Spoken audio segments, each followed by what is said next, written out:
ప్రేమోన్మాద దాడిలో తీవ్రంగా గాయపడి చనిపోయిన గాయత్రి మృతదేహానికి పోస్టుమార్టం పూర్తయింది. అయితే యాదగిరిపల్లిలో నిందితుడు శ్రీకాంత్ ఇంటి ఎదుట మృతురాలి బంధువులు, ప్రజా సంఘాల ఆందోళన ఉద్రిక్తతకు దారితీసింది. శ్రీకాంత్ను కఠినంగా శిక్షించడమే కాక మృతురాలి కుటుంబానికి 25 లక్షల నష్టపరిహారం చెల్లించాలని డిమాండ్ చేస్తున్నారు. శ్రీకాంత్ ఇంటిపై దాడి చేశారు బాధితులు. దీంతో ఫర్నిచర్ ధ్వంసమైంది.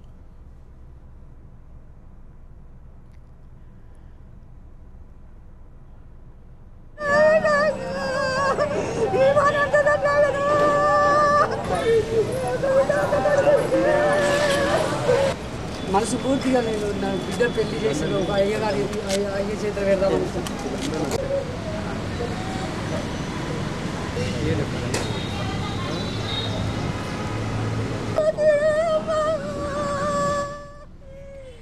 యాదాద్రి జిల్లా యాదగిరిపల్లికి చెందిన గాయత్రిపై నిన్న శ్రీకాంత్ అనే ఓ ప్రేమోన్మాది కత్తితో దాడి చేశాడు. తీవ్రంగా గాయపడ్డ ఆమెను స్థానికులు ఆసుపత్రికి తరలిస్తుండగానే ప్రాణాలు కోల్పోయింది. కొన్ని రోజులుగా ప్రేమిస్తున్నానంటూ శ్రీకాంత్ గాయత్రిని వేధిస్తున్నాడు. అయితే ఇంట్లో వాళ్ళు గాయత్రికి పెళ్లి సంబంధం చూశారు.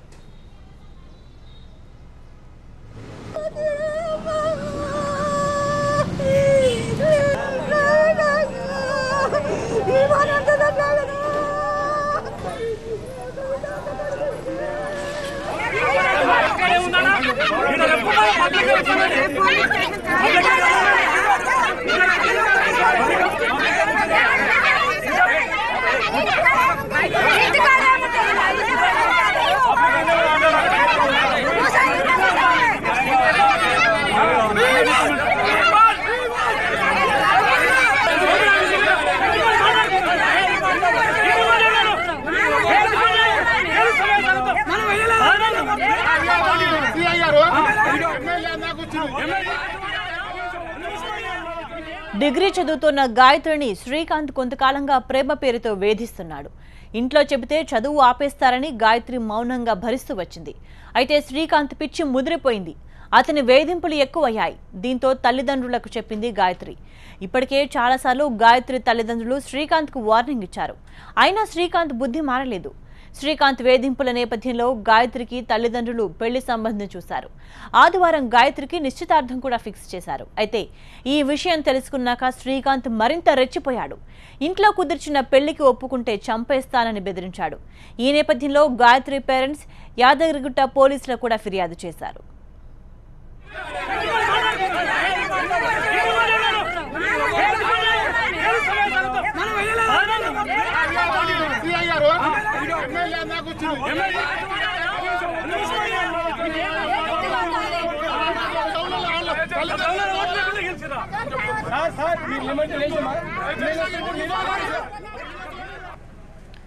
గాయత్రికి వార్నింగ్ ఇచ్చినట్టుగానే శ్రీకాంత్ దారుణానికి ఒడిగట్టాడు. ఎంగేజ్మెంట్ పనుల్లో గాయత్రి తల్లిదండ్రులు బిజీగా ఉంటే ఇంట్లో ఒంటరిగా ఉన్న గాయత్రిని టార్గెట్ చేశాడు. కత్తితో గాయత్రి ఇంటికెళ్లిన శ్రీకాంత్ 3 సార్లు పొడిచాడు. గాయత్రి అరుపులు విన్న స్థానికులు ఆమెను ఆసుపత్రికి తరలించే ప్రయత్నం చేశారు. కానీ ఆలోపే గాయత్రి ప్రాణాలు కోల్పోయింది. ఇటు గాయత్రిని చంపిన తర్వాత శ్రీకాంత్ నేరుగా పోలీస్ స్టేషన్కు వెళ్లి లొంగిపోయాడు. అయితే గాయత్రికి శ్రీకాంత్కు మధ్య ప్రేమ వ్యవహారం ఉందా అనే కోణంలో కూడా పోలీసులు దర్యాప్తు చేస్తున్నారు. ప్రేమోన్మాది దాడికి సంబంధించి మరిన్ని వివరాలు మా ప్రతినిధి రేవణ్ అందిస్తారు. స్వాతి నరేష్ల ప్రేమ కథ ముగిసిపోకముందే, ఆ సంఘటన మర్చిపోకముందుకే యాదాద్రి జిల్లాలో ఉన్మాది ఒక యువతిపై దాడి చేసి అతి కిరాతకంగా కత్తిపోట్లతో హత్య చేసిన సంఘటన చూసాము.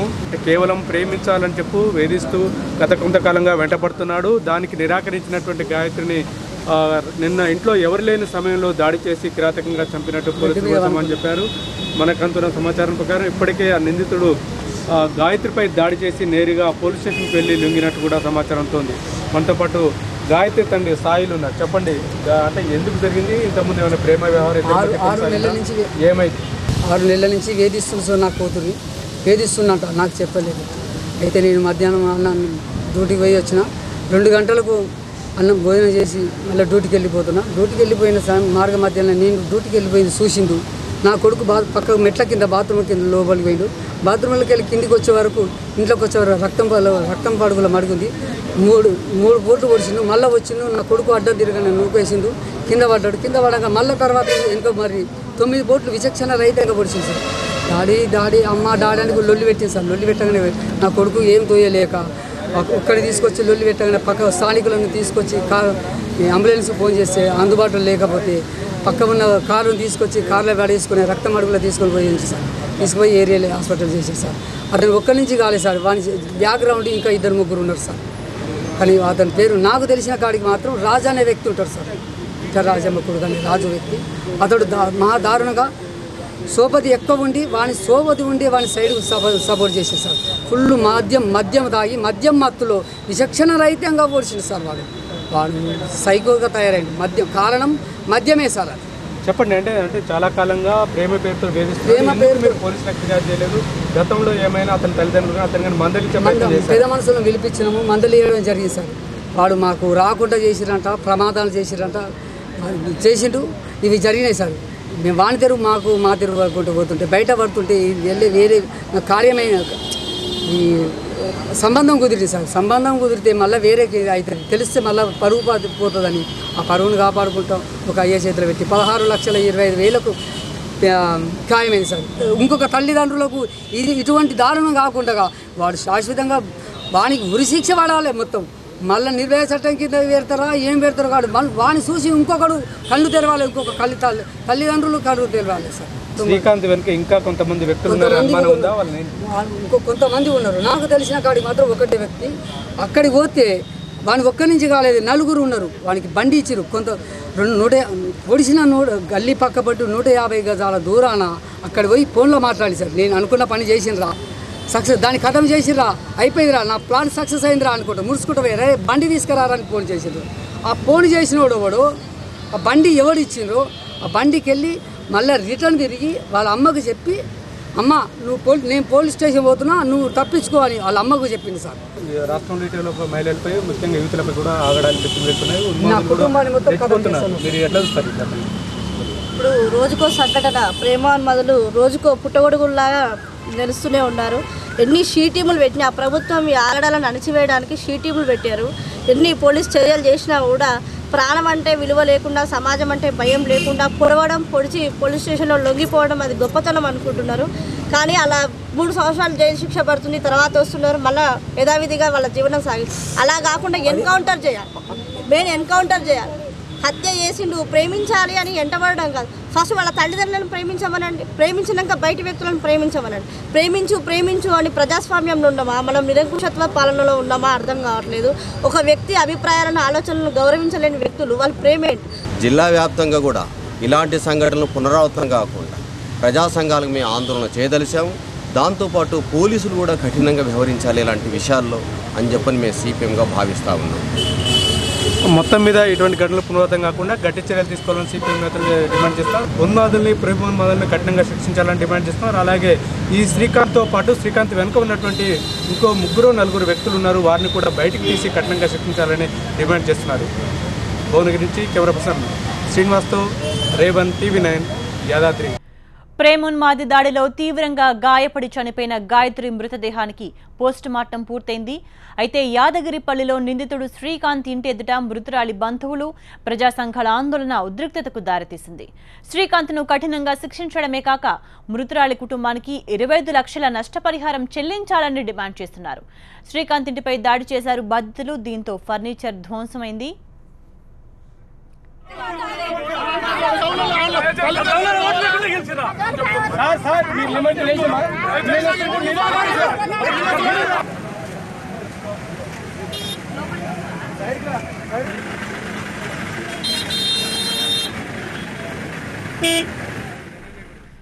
యాదాద్రి జిల్లా యాదగిరిపల్లికి చెందిన గాయత్రిపై నిన్న శ్రీకాంత్ అనే ఓ ప్రేమోన్మాది కత్తితో దాడి చేశాడు. తీవ్రంగా గాయపడ్డ ఆమెను స్థానికులు ఆసుపత్రికి తరలిస్తుండగానే ప్రాణాలు కోల్పోయింది. కొన్ని రోజులుగా ప్రేమిస్తున్నానంటూ శ్రీకాంత్ గాయత్రిని వేధిస్తున్నాడు. అయితే ఇంట్లో వాళ్ళు గాయత్రికి పెళ్లి సంబంధం చూశారు.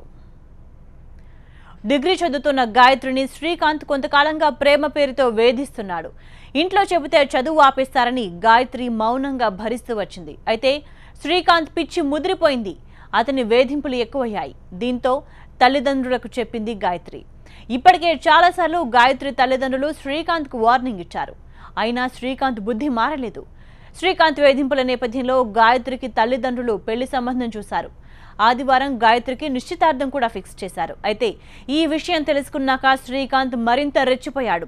ఇంట్లో కుదిర్చిన పెళ్లికి ఒప్పుకుంటే చంపేస్తానని బెదిరించాడు. ఈ నేపథ్యంలో గాయత్రి పేరెంట్స్ యాదగిరిగుట్ట పోలీసులకు కూడా ఫిర్యాదు చేశారు. గాయత్రికి వార్నింగ్ ఇచ్చినట్టుగానే శ్రీకాంత్ దారుణానికి ఒడిగట్టాడు. ఎంగేజ్మెంట్ పనుల్లో గాయత్రి తల్లిదండ్రులు బిజీగా ఉంటే ఇంట్లో ఒంటరిగా ఉన్న గాయత్రిని టార్గెట్ చేశాడు. కత్తితో గాయత్రి ఇంటికెళ్లిన శ్రీకాంత్ 3 సార్లు పొడిచాడు. గాయత్రి అరుపులు విన్న స్థానికులు ఆమెను ఆసుపత్రికి తరలించే ప్రయత్నం చేశారు. కానీ ఆలోపే గాయత్రి ప్రాణాలు కోల్పోయింది. ఇటు గాయత్రిని చంపిన తర్వాత శ్రీకాంత్ నేరుగా పోలీస్ స్టేషన్కు వెళ్లి లొంగిపోయాడు. అయితే గాయత్రికి శ్రీకాంత్కు మధ్య ప్రేమ వ్యవహారం ఉందా అనే కోణంలో కూడా పోలీసులు దర్యాప్తు చేస్తున్నారు. ప్రస్తుతం యాదగిరిగుట్ట పోలీస్ స్టేషన్ దగ్గర ఉద్రిక్త పరిస్థితి నెలకొంది. మరింత సమాచారాన్ని మా ప్రతినిధి రేవన్ అందిస్తారు. రేవన్, ఏమంటున్నారు ప్రజా సంఘాల వాళ్ళకని గాయత్రి కుటుంబ సభ్యులు? ఈ రోజు తెల్లవారుజామున భువనగిరి ఆసుపత్రిలో రేమోన్ మాది చేతిలో దాడిలో మృతి చెందినటువంటి గాయత్రి మృతదేహంతో పేద సంఘాలు, బంధువులు, మహిళా సంఘాలు ఈ రోజు యాదగిరిగుట్ట పోలీస్ స్టేషన్ ఎక్కడికి ఆందోళన నిర్వహించారు. నేరుగా మృతదేహాన్ని తీసుకుని నిందితుడు శ్రీకాంత్ ఇంటి బైఠాయించి ఆందోళన చేశారు. ఇదే క్రమంలో కోపోద్రిక్తులైనటువంటి బంధువులు శ్రీకాంత్ ఇంటిపై దాడి చేసి ఫర్నిచర్ కూడా ధ్వంసం చేశారు. దీంతో కొంత ఉద్రిక్త పరిస్థితి నెలకొంది. పోలీసులు రంగప్రవేశం చేసి బంధువుల్ని కొంత శాంతింపజేసే ప్రయత్నం చేశారు. నిందితుడు శ్రీకాంత్ను కఠినంగా శిక్షించాలి, 25 లక్షల రూపాయల ఎక్స్గ్రేషియా కూడా ప్రకటించాలని చెప్పి బంధువులు, ప్రజా సంఘాల నేతలు, మహిళా సంఘాల నేతలు కూడా డిమాండ్ చేశారు. అయితే నిందితుడు శ్రీకాంత్ను కఠినంగా శిక్షించడం ద్వారా ఇటువంటి సంఘటనలు పునరావృతం కాకుండా ప్రభుత్వం చర్యలు తీసుకోవాలని డిమాండ్ చేశారు. ఈ నేపథ్యంలో పోలీసులను హెచ్చరించడంతో కొద్దిసేపటి క్రితం మృతదేహాన్ని తీసుకుని గాయత్రి బంధువులు తమ ఇంటికి తీసుకెళ్లారు. మరి కొద్దిసేపట్లో గాయత్రి మృతదేహానికి అంత్యక్రియలు చేసే అవకాశం అయితే కనిపిస్తా ఉంది. రైట్ రేవన్.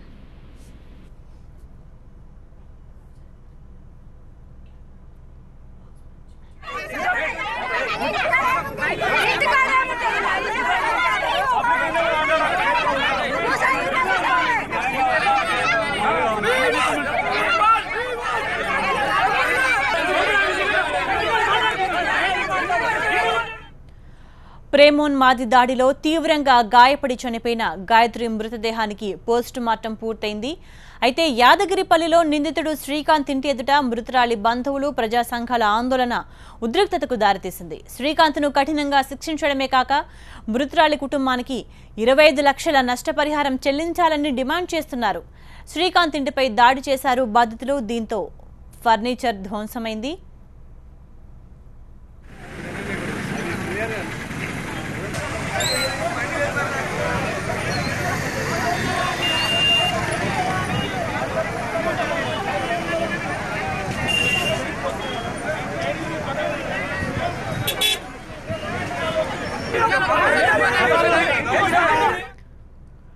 యాదాద్రి జిల్లా యాదగిరిపల్లికి చెందిన గాయత్రిపై నిన్న శ్రీకాంత్ అనే ఓ ప్రేమోన్మాది కత్తితో దాడి చేశాడు. తీవ్రంగా గాయపడ్డ ఆమెను స్థానికులు ఆసుపత్రికి తరలిస్తుండగానే ప్రాణాలు కోల్పోయింది. కొన్ని రోజులుగా ప్రేమిస్తున్నానంటూ శ్రీకాంత్ గాయత్రిని వేధిస్తున్నాడు. అయితే ఇంట్లో వాళ్ళు గాయత్రికి పెళ్లి సంబంధం చూశారు. డిగ్రీ చదువుతున్న గాయత్రిని శ్రీకాంత్ కొంతకాలంగా ప్రేమ పేరుతో వేధిస్తున్నాడు. ఇంట్లో చెబితే చదువు ఆపేస్తారని గాయత్రి మౌనంగా భరిస్తూ వచ్చింది. అయితే శ్రీకాంత్ పిచ్చి ముదిరిపోయింది. అతని వేధింపులు ఎక్కువయ్యాయి. దీంతో తల్లిదండ్రులకు చెప్పింది గాయత్రి. ఇప్పటికే చాలాసార్లు గాయత్రి తల్లిదండ్రులు శ్రీకాంత్కు వార్నింగ్ ఇచ్చారు. అయినా శ్రీకాంత్ బుద్ధి మారలేదు. శ్రీకాంత్ వేధింపుల నేపథ్యంలో గాయత్రికి తల్లిదండ్రులు పెళ్లి సంబంధం చూశారు. ఆదివారం గాయత్రికి నిశ్చితార్థం కూడా ఫిక్స్ చేశారు. అయితే ఈ విషయం తెలుసుకున్న శ్రీకాంత్ మరింత రెచ్చిపోయాడు. ఇంట్లో కుదిర్చిన పెళ్లికి ఒప్పుకుంటే చంపేస్తానని బెదిరించాడు. ఈ నేపథ్యంలో గాయత్రి పేరెంట్స్ యాదగిరిగుట్ట పోలీసులకు కూడా ఫిర్యాదు చేశారు. గాయత్రికి వార్నింగ్ ఇచ్చినట్టుగానే శ్రీకాంత్ దారుణానికి ఒడిగట్టాడు. ఎంగేజ్మెంట్ పనుల్లో గాయత్రి తల్లిదండ్రులు బిజీగా ఉంటే ఇంట్లో ఒంటరిగా ఉన్న గాయత్రిని టార్గెట్ చేశాడు. కత్తితో గాయత్రి ఇంటికెళ్లిన శ్రీకాంత్ 3 సార్లు పొడిచాడు. గాయత్రి అరుపులు విన్న స్థానికులు ఆమెను ఆసుపత్రికి తరలించే ప్రయత్నం చేశారు. కానీ ఆలోపే గాయత్రి ప్రాణాలు కోల్పోయింది. ఇటు గాయత్రిని చంపిన తర్వాత శ్రీకాంత్ నేరుగా పోలీస్ స్టేషన్కు వెళ్లి లొంగిపోయాడు. అయితే గాయత్రికి శ్రీకాంత్కు మధ్య ప్రేమ వ్యవహారం ఉందా అనే కోణంలో కూడా పోలీసులు దర్యాప్తు చేస్తున్నారు.